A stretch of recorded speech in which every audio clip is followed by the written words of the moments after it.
Hello, this is arplenoon, also known as Phoenix, here for another casual reading of my AU. This time it is the Dreamfalls. You can find any of my Undertale writing AUs on archiveofourown.org or AO3. You just need to simply search for arplenoon. So let's go ahead and get started. The Dreamfalls. Summary. This is the first version of the origin story for Dream and Nightmare I wrote in my Dreamtale AU, The Dreamfalls. Yes, there are some light inconsistencies between this version and the version shown in Jumpverse, but I'm willing to let those inconsistencies slide. Interpret as you wish. In the beginning, there were two planes, black and an empty void, and the packed and dense anti-void. One day, the boundaries between these two planes could no longer hold. The pressure of the anti-void burst, pouring the essence of reality into the void, creating universes of endless possibility. At the end of the anti-void, there was a tree. Its roots spread where the essence flowed. From it sprouted all life. As these lives searched for meaning, they traced the roots back to the tree. The first to discover the tree were the Fae. The Fae worshipped the tree, but their god willed nor wanted. From the tree grew golden and black fruits. The golden fruits gave feelings of positivity, and the black gave negative. For the Fae all was well, and they protected the tree. But humans came next. They demanded a purpose and a will to serve. And so for their desires, the tree grew a consciousness of its own. One soul, two brothers, princes of light and darkness.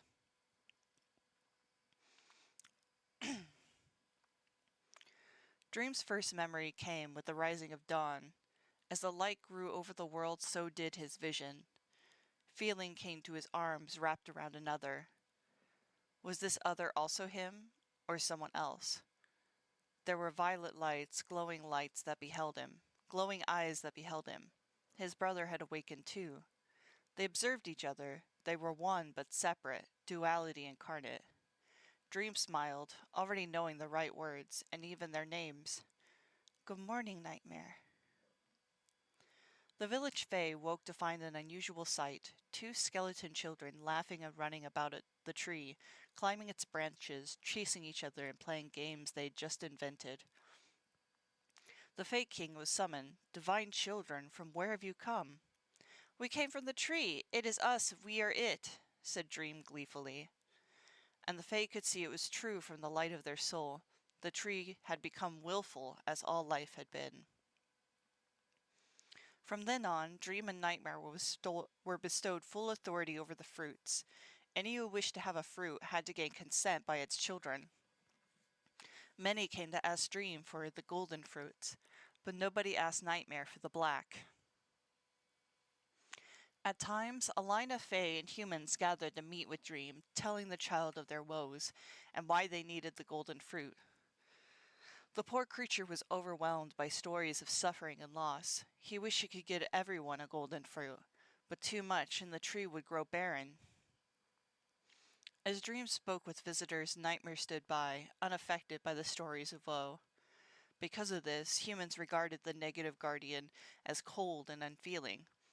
But what else could they expect from someone who protected the fruit no one desired? A little sip of my tea.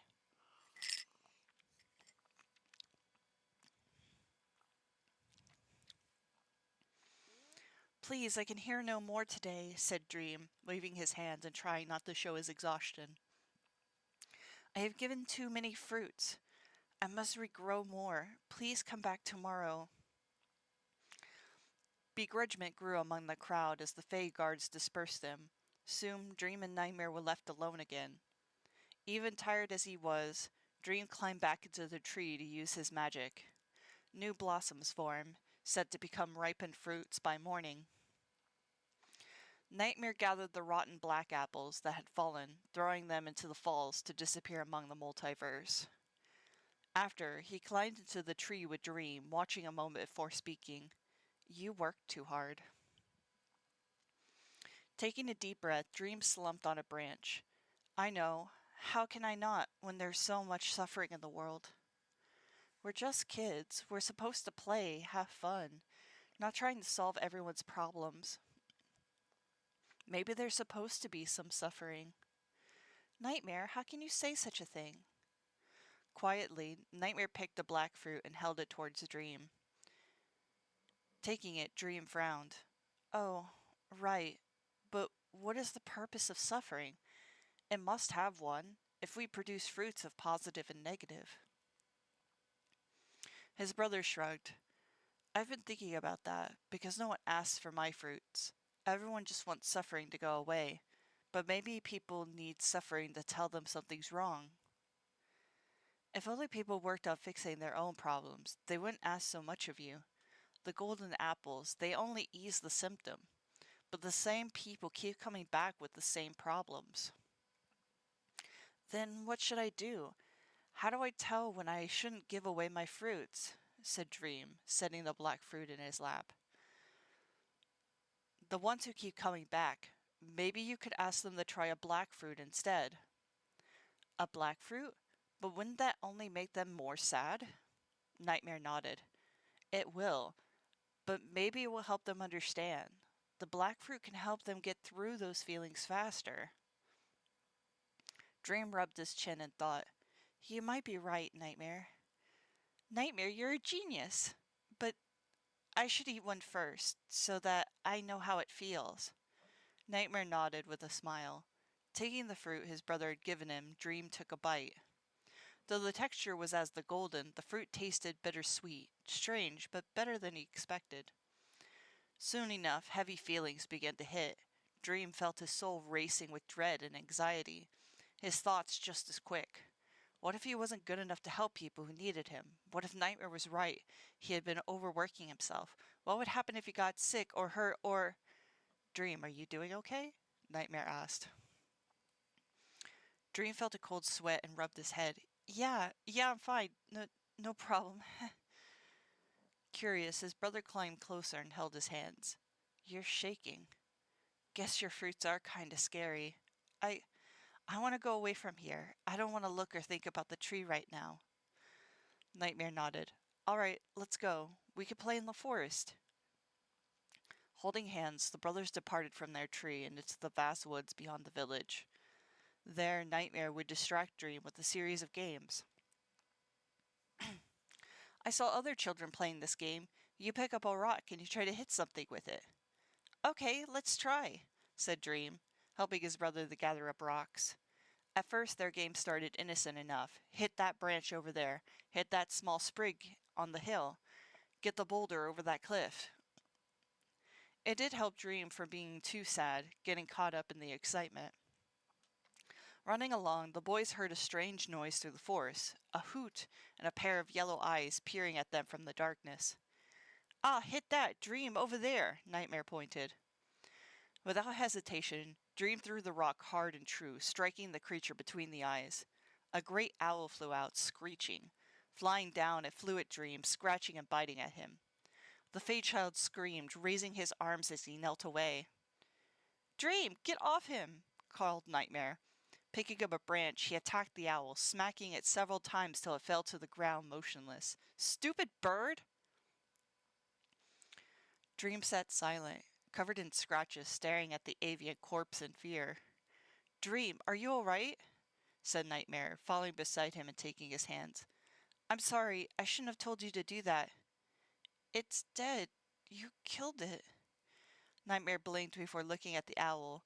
Silence overtook them as blood pooled on the ground. I want to go home, Dream cried in panic, tears pouring from his eyes. Shh, it's okay, said Nightmare, hugging him. All right, let's go home. Dream wept all night, horrified by what had transpired.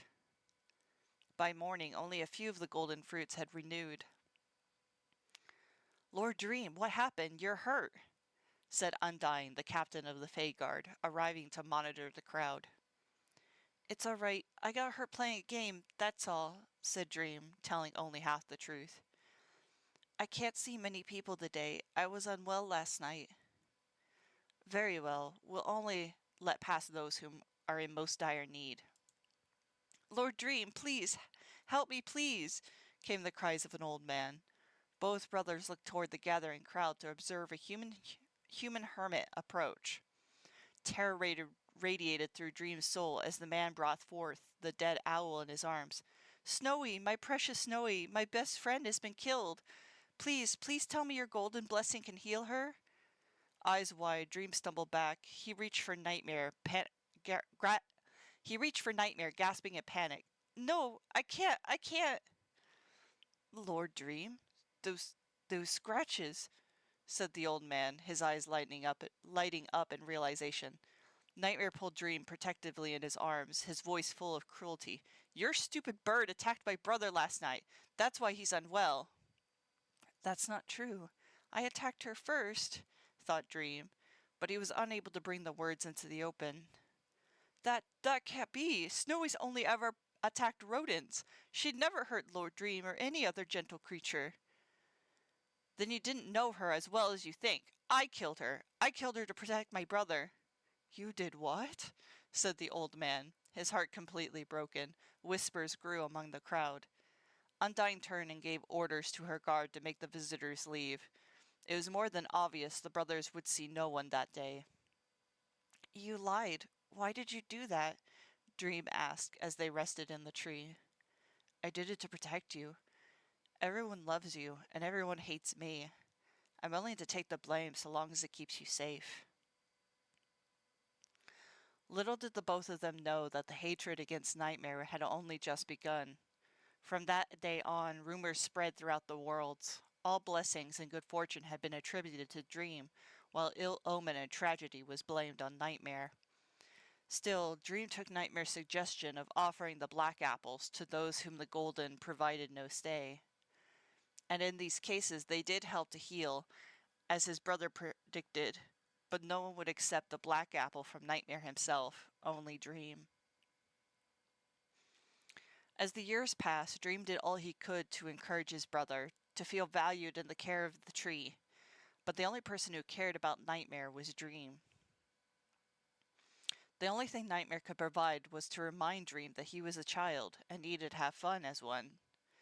However, once the both of them had grown into adulthood, it was only inevitable that Nightmare would become discontent. Behind them were the days of freedom and wonder, and Dream's duties had increased tenfold. Even the Dreamfalls had been named in such of Dream's honor. Though he insisted in sharing glory with his brother, he could not control how the people felt. Dream, I think I'm going to go away for a while. I want to explore the multiverse on my own and find a new purpose. You're going away? Said Dream. His soul stung with pain, holding his hands to his chest. But as he thought of Nightmare's words, he agreed this might be for the best. Then I will wait for you. This will always be your home, and once you find a new purpose, I'll be filled with joy. Tea.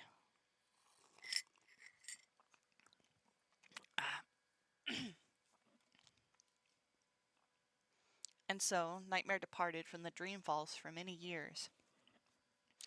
It was difficult for Dream in the beginning. He'd never been alone before, or thought that he ever would be. He confided in King Asgore and Queen Toriel for companionship to pass the days. Nightmare would send letters to Dream of his adventures, at least in the beginning. Unfortunately, wherever Nightmare passed, he had difficulty connecting with anyone. Eventually, the letters stopped completely. Dream feared his brother wanted to spare him from more ill tales. One day, Dream had been told of a land of rot and plague. The visitor pleaded for many golden apples to save their home. Uncertain about giving so many away, Dream met with the king. Together, they planned for him to travel with the visitor back to their people. Bags of golden fruit were loaded into a cart. Dream traveled with the visitor far away for many weeks. It was unfortunate, then, that Nightmare returned to find his brother absent. Many visitors were upset that Dream had gone, and no one could provide the fruits to them. Upon Nightmare's return, the king pointed to him to provide instead. But Nightmare's magic could not regrow the golden apples, so he had to be careful in how he distributed them. On top of that, the people were repulsed by Nightmare. Gossip spread madly throughout the village that any golden apple accepted from him had to be cursed. The Night of Dreams returned. He sensed a great evil in his homeland, and then he saw the smoke rising in the distance. No, it can't be. Pain radiated through Dream's soul as he collapsed. The world felt empty, quiet, a feeling of decapitation despite his head remaining firmly on his head. Then the pain concentrated into his back. Something like two piercing knives cut through his body and erupted into golden wings. What was happening? He couldn't understand. All he knew was he needed to get home. Pushing back to his feet, Dream ran, having no time to understand the new wings buzzing on his back. Coming out from the forest, Dream could see his home in flames. Humans and Fae ran in terror. He could not see the world tree. Instead, there floated a being of pure darkness, black roots stretching out from every side of it. Whatever this evil was, it needed to be stopped. Summoning his magic bow, Dream ran into the village regardless of the danger. The Fae held guard. The Fae guard held off the entity as they could, while others helped villagers escape. When Dream arrived at the sacred grove, he beheld the world tree. He beheld the world tree had been felled. Captain Undyne tried to restrain the entity, only to be knocked down, about to be stabbed by its root-like appendages. Dream aimed and fired several arrows of light into the creature. It recoiled and screamed. An arrow pierced the creature's chest, and Dream felt his own body struck, blood soaking his white clothes. Dream stood confused until Undyne called out to him, "It's Nightmare! Something's wrong! If you kill him, you'll die too!" With a gasp, Dream grabbed his wound, falling to his knees in pain. He stared up, unable to believe what was happening, or what he'd done. Nightmare's form was covered in decay and blight. Dream's assault seemed to quell his brother's rage for a moment. Nightmare's only visible eye locked with Dream's. "No, it can't be." Mutilated human corpses blanketed the sacred grove. "How could you do this?" said Dream, his soul sinking with utter betrayal. It's not my fault. I didn't mean to. Dream, I didn't." A powerful aura of shame and guilt radiated from Nightmare's soul. He ran, leaping into the anti-void. Nightmare disappeared into the whiteness. His aura vanished from their realm. Covering his mouth, Dream turned to Undyne for answers. The siren gave a sorrowful sigh. "The humans, they attacked Nightmare. He returned several days ago, began distributing fruits in your absence. When the guard and I arrived, they forced him to eat all the dark fruit. Lord Dream, I'm sorry. We failed to protect him." He didn't know what to say, so he said nothing before blacking out, his wounds and blood loss overtaking him. When Dream awoke, he had been laid safely within the halls of the Fae King's palace. His recovery regarded as a miracle. With the world tree dead, all life had come to a halt. Food provided no energy, sleep provided no rest, illness and weakness grew throughout the multiverse. When Nightmare felled the tree, it had caused roots to sprout from him, and leaf-like wings from Dream. It showed that they had been severed from the souls of the multiverse. Dream knew what he had to do, the only thing he could. "I must take the place of the world tree, to conduct the flow of life. With my half of our soul, I'll regrow the tree, but it will be many centuries before it bears fruit again." Though the people remained in shock and mourning, Dream returned to the defiled grove. There, he planted his soul at the base of the tree and bound himself with vines to its stump.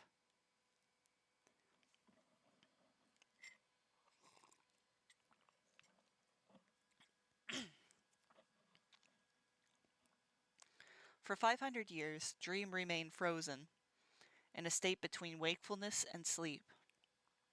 As in the days before his birth, his mind returned to become one with all worlds. But before he lost himself completely, he searched for Nightmare. He'd find his brother deep in some cold, dark place, close to the void, weeping. It pained Dream's soul to see his brother this way. The trauma of taking in so much negativity at once. He must have been so frightened.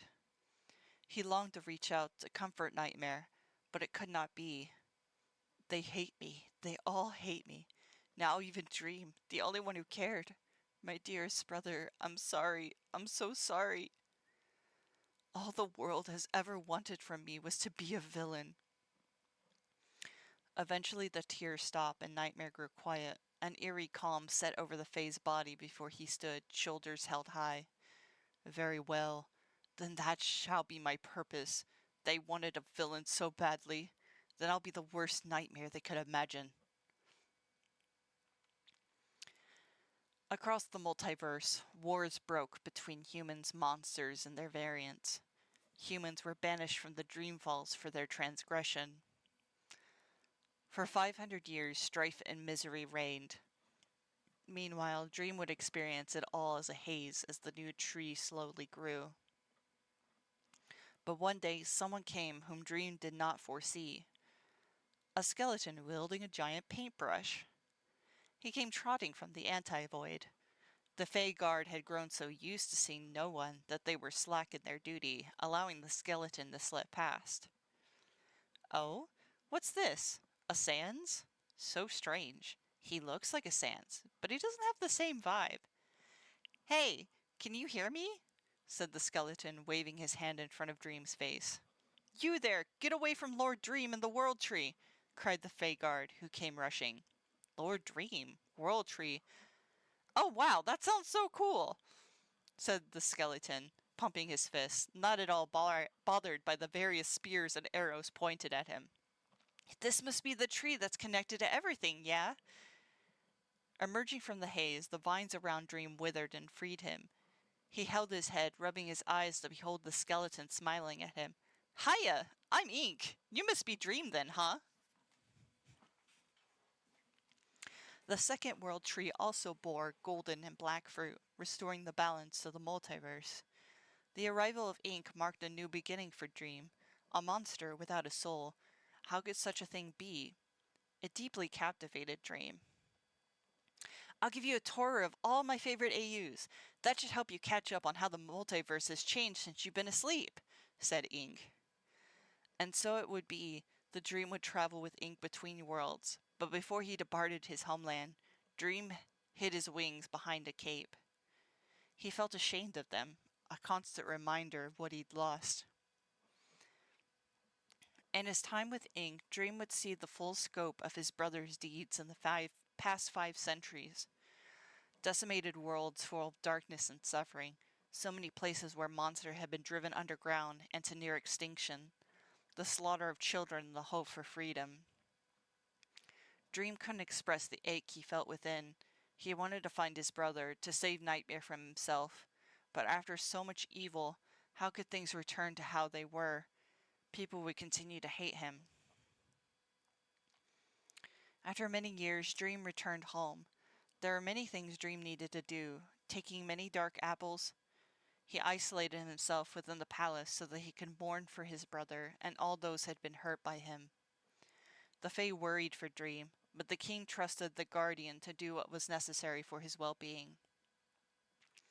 One night, he could not bear the silence.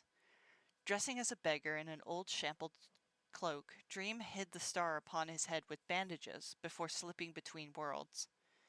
Off he went, mainly into the fell worlds, to drink and party and make mischief with whoever tolerated him. He barely remembered any of it after waking from a hangover on a beach surrounded by piles of stolen socks. However, before making his way home to recover, Dream felt something intense call to him from the anti-void, a beacon of hope, but filled with fear and sorrow. How strange. He had to check it out.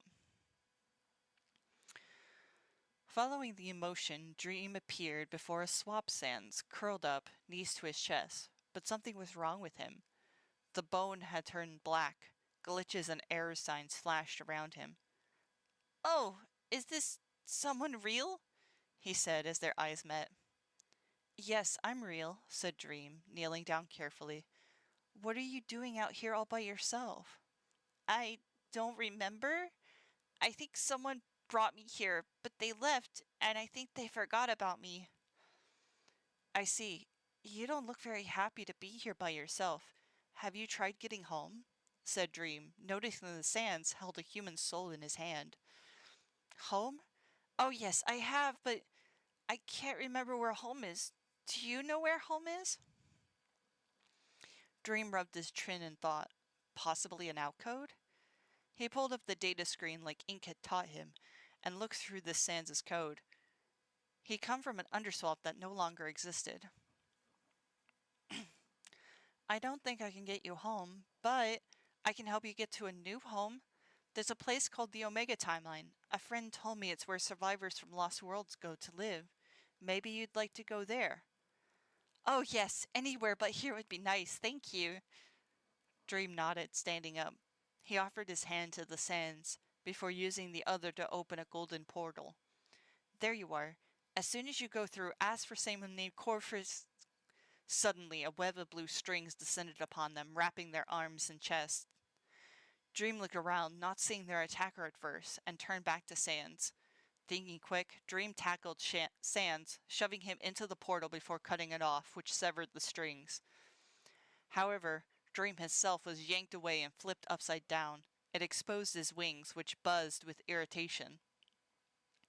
Another Sans with black bones appeared, but his expression and those red eyes didn't make him look too friendly. A new abomination? What are you supposed to be? A giant roach? It was then Dream remembered something Ink had told him. Oh, there's this guy named Error. He likes to destroy AUs, murder, and torture people, but we're like best friends, even if he says we're not. You, Dream started, then thought a moment. He really didn't want this guy knowing who he really was. Dream looked like a Sans, right? Might as well act like one. You must be the infamous Error, huh? Ah, my reputation precedes me. Error gave a glitchy chuckle.